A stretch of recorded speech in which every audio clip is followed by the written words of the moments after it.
अस्सलाम वालेकुम, नमस्कार, सत श्री अकाल एंड गुड इवनिंग। मैं हूं अर्जु काज़मी और आप देख रहे हैं पॉइंट ऑफ व्यू।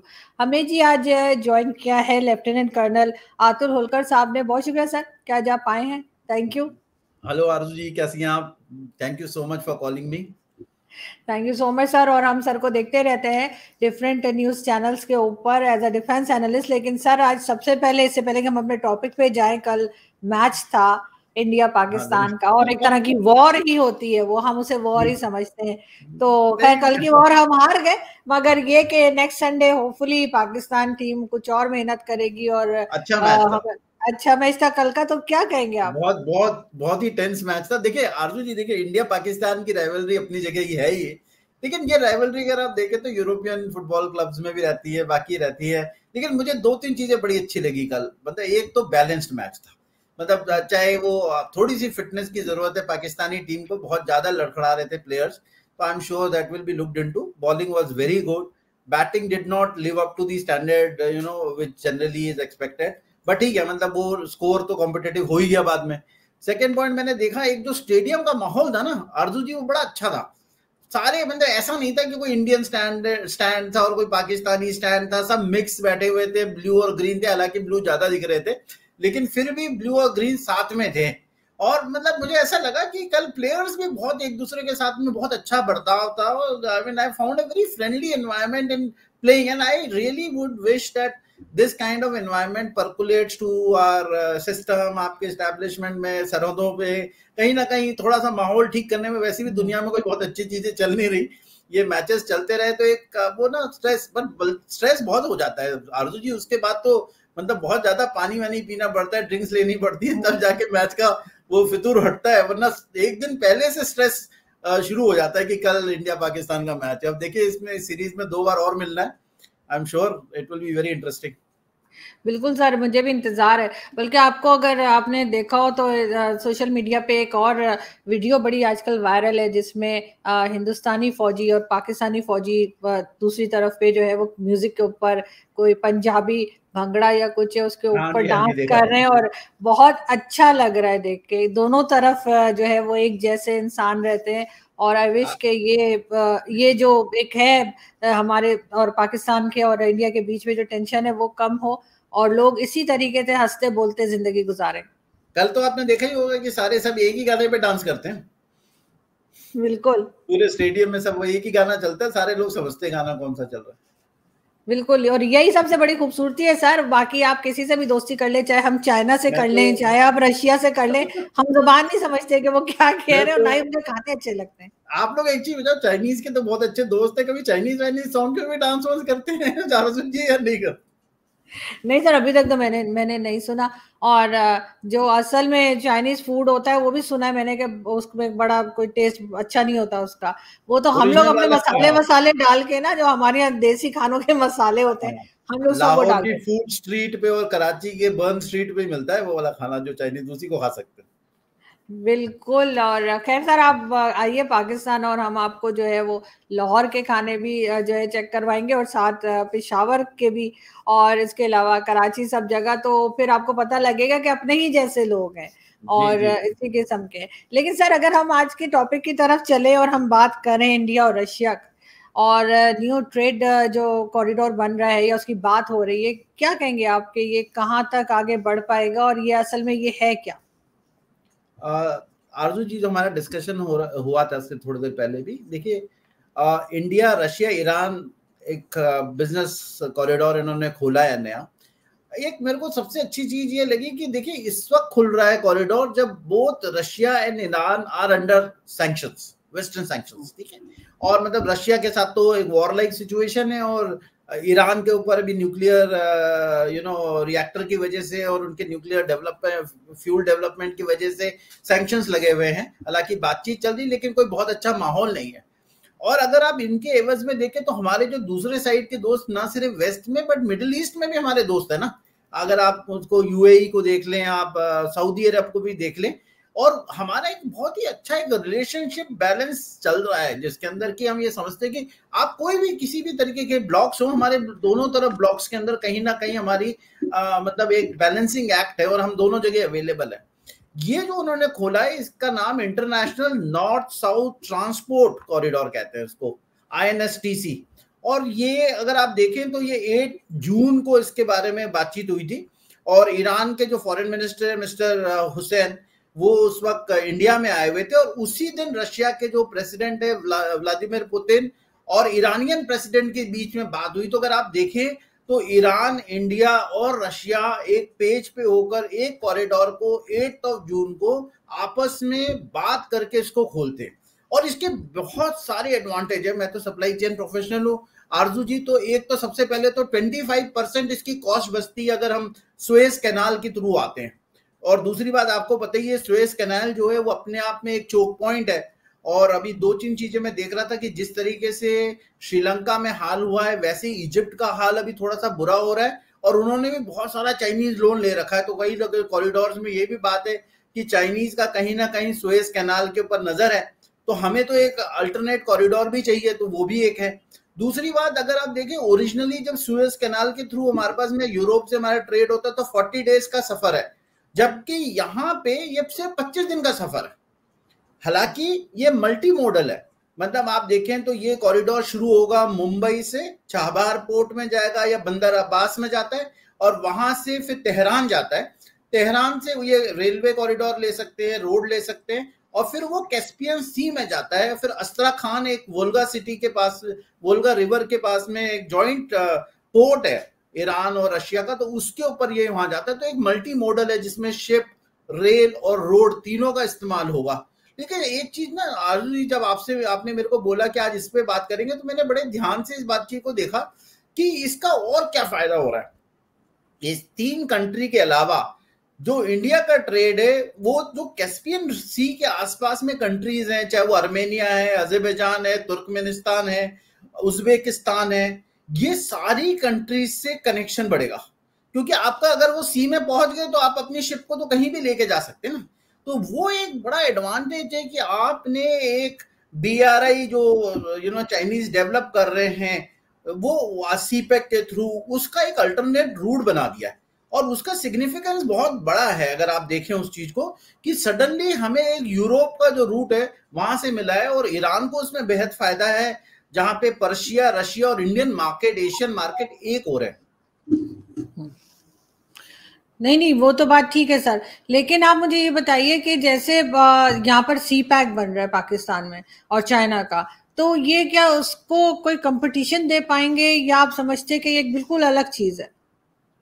देखिए, अल्टीमेटली कनेक्टिविटी जो है ऑलवेज इसके अंदर कहीं ना कहीं तो ये कॉम्पिटिटिवनेस होगा ही होगा।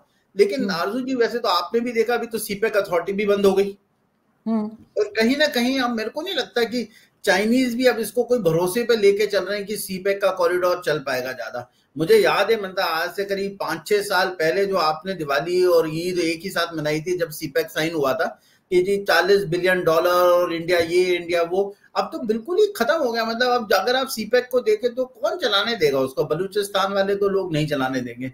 तो एक उसके अंदर दूसरी बात, इन्होंने भी बीच में कोशिश करी कि तालिबान और अफगानिस्तान से चीनियों ने बात करके सोचा कि शायद हम लोग यहाँ से सीपेक के अंदर एक और कंट्री को इन्वॉल्व करें तो थोड़ा सा उसका और फायदा होगा। लेकिन I don't think they are interested very much beyond this, because वहां से छाबार पोर्ट से जो उनको ईरान की तरफ से सपोर्ट मिल रहा है, वो कहीं ना कहीं तालिबान को ज्यादा अच्छा लगता है। उसमें कोई बहुत ज्यादा पॉलिटिकल और डिप्लोमेटिक ना वो प्रेशर वेशर नहीं होता। हमने जैसे उनको मदद करनी थी, अभी तो हमने मदद करी उनको, तो वो हमने छाबार फोर्ट की तरफ भेजी, तो उनकी तरफ से ऐसे कोई रुकावट नहीं आई। लेकिन जब हमने आपकी तरफ से भेजनी चाहिए तो कितने महीने तो गंदुम वंदुम सब अटका पड़ा हुआ था इंडिया के अंदर, और वो बहुत मुश्किल से फिर वो अफगानिस्तान पहुंचा था। तो आई थिंक सीपेक तो more or less it's a dying project no. लेकिन सर इतनी इन्वेस्टमेंट है चाइना की, वो इस तरह से डाइंग प्रोजेक्ट कैसे हो सकता है? वो कहीं ना कहीं जो इतनी ज्यादा इन्वेस्टमेंट कर रखी है, वो और बात है कि उसमें उसको फायदा हुआ या नहीं हुआ, लेकिन जहाँ तक सुन रखा है वो यही है कि चाइनीज कंपनीज ने वहाँ पे इन्वेस्टमेंट की है, और उसको गारंटी जो है वो चाइनीज गवर्नमेंट ने दी है। यानी जो प्राइवेट कंपनीज हैं उनका पैसा लगा हुआ है, और उसकी गारंटी जो है गवर्नमेंट ने दी है कि जी ये पैसा वापस आएगा या इससे फायदा होगा, वट एवर। तो इस तरह से किसी प्रोजेक्ट को आपके ख्याल से चाइना बंद कर देगा और आराम से बैठ जाएगा? इसलिए कि ये तो काफी ज्यादा, मतलब चाइना ने ज़्यादा प्लान करके ही पाकिस्तान और चाइना की तरफ से हुआ होगा। देखिए मैंने पहले तो ना आरजू जी एक चीज समझने की कि जिस तरीके से सीपैक को बताया गया था कि वो पाकिस्तान के लिए एक अल्टीमेट, मतलब वो अमृत है ना, जैसे it's hmm, ultimate thing for all solution, मतलब ये हम्म, पाकिस्तान की कई सालों की जो प्रॉब्लम्स है उसको सॉल्व कर देगा, ऐसा नहीं था। हम्म, ये चाइनीज प्रोजेक्ट था, फॉर चाइनीज बेनिफिट था, जिसमें चाइनीज कंपनी को, चाइनीज लोगों को, मजदूर तक तो वो बाहर अपने लेके आए। आपके आम जनता को तो कुछ फायदा हुआ नहीं। उन्होंने जरूर ये इलेक्ट्रिसिटी के पावर प्लांट खड़े कर दिए, जो कि आप इतना महंगा आपकी इलेक्ट्रिसिटी है, और वो भी कोल पावर्ड, मतलब आपने उनको इलेक्ट्रिसिटी के प्रोडक्शन प्लांट्स लगाए।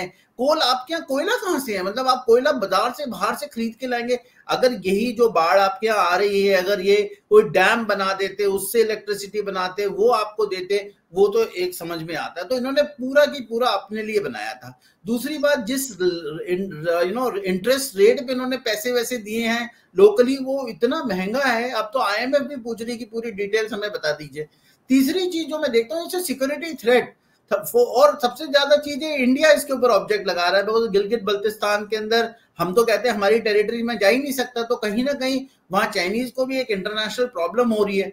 और जिस तरीके से श्रीलंका और ये सब चीजों की न्यूज अब बाहर आनी शुरू हुई है, तो कहीं ना कहीं इसके ऊपर आप देखेंगे वो जो शाइन थी ना बीआरआई की और सीपैक की, वो चली गई है। अब ये मोर लाइक ऐसा है कि अब चूंकि बना दिया और पैसे जैसे आप कह रही हैं कि इन्वेस्ट हो गए, अब वो तो करना ही पड़ेगा। लेकिन सर खैर ये तो सर आप लोगों का कहना है ना गिलगित बल्तिस्तान के बारे में कि जी वो हमारी टेरिटरी है, लेकिन सर कब्जे में तो हमारे, जो भी कह लीजिए। तो इसलिए सर ये अभी आप नहीं डिसाइड कर सकते कि उसका क्या बनेगा। लेकिन सर साथ साथ अगर हम ये भी कहें कि दूसरी तरफ ये सिर्फ कंपटीशन के लिए कर रहे हैं आप लोग, या फिर जो ईरान के साथ और दूसरी आप कर रहे हैं, या फिर ये कि वाकई में आप चाइना को हिट करना चाह रहे हैं, क्योंकि पाकिस्तान तो एग्जैक्टली। खैर इतना इम्पोर्टेंट मेरा नहीं ख्याल कि अगर चाइना को देखा जाए तो पाकिस्तान की तरफ होंगे आप, जितना चाइना को हिट करना चाह रहे होंगे। बिल्कुल मैडम, आप बिल्कुल एग्जैक्टली, और on the hit the nail on the head. उसके अंदर देखिए सिंपल है कि हमें चाइना की इन्फ्लुएंस जो है वो काउंटर करनी हर जगह, और उसको काउंटर करने के लिए आपको हमेशा उन इलाकों में रहना पड़ेगा। जैसे आपने अभी एससीओ का देखा है, शंघाई कॉर्पोरेशन का, उसके अंदर भी हम एक बहुत ही स्ट्रांग मुल्क की तरह उभर के आ रहे हैं। दूसरी बात, हम रशिया को भी सपोर्ट करके इस तरीके से बैलेंस में रखना चाहते हैं कि वो बहुत ज्यादा करीब ना चला जाए चाइना के। ईरान के ऊपर इतना वेस्टर्न सैंक्शन है, लेकिन अमेरिकन हमें कुछ नहीं कहते जब हम ये सब चीजें करते हैं। आप ये देखिए, बहुत हैरानी की बात है कि जब हम ईरान के साथ ट्रेड करते हैं, ईरानियन ऑयल लेते हैं, ईरान के थ्रू हम अपना ट्रेड फैलाते हैं, कोई भी हमें कोई वेस्टर्न कंट्रीज और अमेरिकन ने ये नहीं बोला कि इन पे सैंक्शन लगे, आप ये नहीं कर सकते। इवन जब डोनाल्ड ट्रंप था तब भी हमने चाबार पोर्ट पे काम किया हुआ है। तो वो ये समझते हैं कि हमें अगर चाइनीज इन्फ्लुएंस को इन कंट्रीज में कम करना है, तो इंडिया पे डिपेंडेंसी ईरान की बढ़ानी पड़ेगी, और कहीं ना कहीं एक काउंटर बैलेंस है। आपके लिए भी काउंटर बैलेंस है कि चाइना, जो Iran on the other side of Pakistan will always work as a counter balance. और हमें तो मालूम है कि कई वॉर्स में ईरान ने हमारे साथ में हेल्प करी हमें, और हमारे पास भी शिया पॉपुलेशन है जिसको ईरान एक पॉजिटिवली इस्तेमाल करता है। तो वो एक हमारे लिए फायदा रहता है, और एससीओ में भी है। लेकिन मैं आपको आज की एक और खबर बताता हूँ। रिसेंटली जो है हाइफा पोर्ट, आपने सुना होगा, इसराइल के अंदर है, उसकी 75% स्टेक जो है अडानी ग्रुप ने खरीदी है जी। 1.2 बिलियन डॉलर में। उसका ऑपरेशन अब इंडियंस के पास है। और आप ये देखिए, हमने एक नया रूट बनाया, ये सिल्क रूट कहते थे ना चाइनीज। हमने एक नया रूट जो है, नया तो नहीं कहूंगा, ये तो बहुत एंशियंट रूट है, कॉल स्पाइस रूट। जो स्पाइस रूट होता है तो वो केरला और इंडिया से होता हुआ ओमान, मस्कट, दुबई, और फिर वो वेस्टर्न कंट्रीज में, अमेरिका और यूरोप में जाता था। तब यूरोप में जाता था। उसको एक्टिवेट किया गया है, जिसमें दुबई, मस्कट और हैफा इसराइल के अंदर। और इसराइल बंदे अगर आप देखें तो हैफा का हमारा इमोशनल कनेक्शन है वर्ल्ड वॉर 1 से। वर्ल्ड वॉर 1 में हैफा पोर्ट को आजाद कराने में इंडियन आर्मी लगी थी। और it's a very great thing, because हमने उस वक्त ओटोमन अंपायर को वहां पे हराया था। तो हम तो जानते हैं। और हैफा के अंदर हमारी वो वहां पे मॉन्यूमेंट्स है जहां पे कि ये बैटल को हम लोग जीते थे। और आज भी इसराइल के हैफा पोर्ट में, इसराइल में वैसे भी बहुत इज्जत है इंडियन आर्मी की, और वहां मानते हैं कि हैफा पोर्ट को बचाने में सबसे ज्यादा इंडियन, और हमारे बहुत सारे विक्टोरिया क्रॉस और काफी सोल्जर्स वहां पे शहीद हुए थे। तो ये भी एक नया रूट बन रहा है। देखिए ना, आप तो चाइना के साथ, इमरान खान के साथ, और थोड़ा बहुत चलिए वो फ्लड कोई अच्छी चीज नहीं है, उससे जूझ रहे हैं। और आस पर इतने सारे डेवलपमेंट्स हो रहे हैं जो कि आप मतलब देखिए कि कहाँ कहाँ मतलब पूरा एक स्ट्रक्चर ही चेंज होते जा रहा है। नहीं, आप बिल्कुल ठीक कह रहे हैं, लेकिन सर लास्ट में मैं बस यही पूछना चाहूंगी कि I2U2 का क्या फ्यूचर आपको क्या नजर आ रहा है? देखिए मैडम, एक तो मेरे को सबसे अच्छी चीज ये लगती है कि of late Indian government has actually got into top gear to be part of major organization across the world. तो ये I2U2 जो है मिडिल ईस्ट का क्वाड समझा जाता है। इसमें इजराइल, इंडिया, यूएई और यूएस है, और इसका रिसेंटली एक वर्चुअल समिट भी हुई थी। इसके अलावा भी जो है, अगर इंडिया है तो क्वाड में है, एशिया प्लस इंडिया वाले में है, EU प्लस इंडिया में है, G7 में कंटिन्यूसली 5-6 समिट में इंडिया मौजूद रहा है, G20 में नेक्स्ट होस्ट इंडिया है, ब्रिक्स में इंडिया है जहां रशिया और चाइना दोनों है, RIC जो कि इसमें सिर्फ रशिया, इंडिया और चाइना है, डिस्पाइट हमारी problems with China we are with them, SCO में इंडिया है। तो ये मैं समझता हूं कि कहीं ना अगर आप बड़े ध्यान से देखें, इंडिया, UAE, आपका अमेरिकन और इजराइल, ये 4 कंट्रीज है। तो इसमें एक तो पावर है, इंडिया का लोकल एशियन पावर है, अमेरिका एक सुपर पावर है, मनी है जो UAE से आता है, और थर्ड है टेक्नोलॉजी जो कि इजराइल से आ रही है। तो इन्होंने इस सारी चीजों को इकट्ठा करके एक प्लेटफॉर्म पे दिया जिसके अंदर बेसिकली फोकस एरिया, हालांकि ये कहने के लिए तो water, energy, transportation, space, health and food security है, बट इसका मकसद एक और है जिसको चाइनीज को काउंटर करना इन अफ्रीका एंड एशिया। तो ये जो कह रहे हैं ना कि हम ये सब चीजें डेवलप करके, इंफ्रास्ट्रक्चर डेवलप करने में, लो कार्बन डेवलपमेंट में, इन सब चीज में इकट्ठे काम करेंगे, तो ये अल्टीमेटली इनका फोकस अफ्रीका और एशिया रहेगा। सिक्योरिटी डेफिनेटली आएगी साथ में, लेकिन ये वो काउंटर चल रहे हैं कि कहीं ना कहीं इंडिया और अमेरिकन हैव रियलाइज दैट अगर हम लोग को चाइनीज को काउंटर करना है एशिया और अफ्रीका और इंडियन ओशन में, तो हम ये 4 मेजर कंट्रीज को कहीं ना कहीं इकट्ठे होना पड़ेगा। और जहाँ इसमें भले ही UAE अकेला मिडिल ईस्ट कंट्री दिख रहा है, लेकिन कहीं सऊदी अरब की बैकिंग होगी मैडम। ये आपस में काफी बातचीत रखते हैं। इजराइल के साथ इमीडिएटली सऊदी अरब दिखना नहीं चाहेगा अभी, लेकिन कुछ सालों बाद पता चलेगा कि वो भी वहां पे मौजूद है। नहीं, आप बिल्कुल ठीक कह रहे हैं, लेकिन इसका मतलब यही है सर कि आप गाड़ी लेके कहीं भी जाने के लिए निकले, आपने जाके टक्कर चाइना को ही मारनी है। आप हर चीज में घूम फिर कर चाइना को ही हिट कर रहे हैं, तो वो चाइनीज बेचारे करें तो क्या करें सर, मासूम से लोग हैं।